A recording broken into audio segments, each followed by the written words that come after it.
মাওলানা মিজানুর রহমান আজহারী একটা কি যেন টাচ দিয়েছে, অনেকের মাথায় গিয়ে লেগেছে।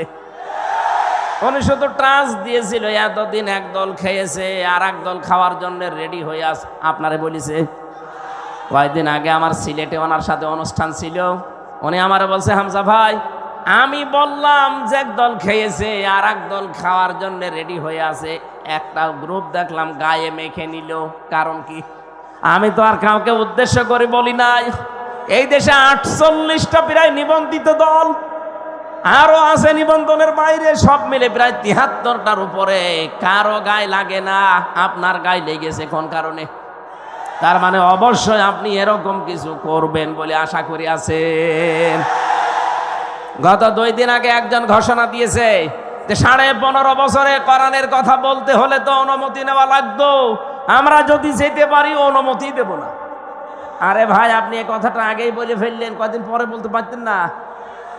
জনগণ তো সব জেনে ফেললো। আপনার যে আশা ছিল, আশায় গুড়ে বালি। কথা বলেন না কেন?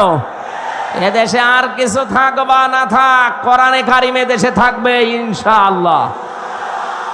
4.5 মাসে যদি 15 থেকে 58 হয়ে যায়, আর 4.5 মাস যেতে দেন। আমার তো চোখে দেখা এই দেশে 100 জনের 100 জন মানুষ বলবে আমরা কোরআন চাই। আমরা চাই না? কারা চান দেখি? লিল্লাহি তাকবীর।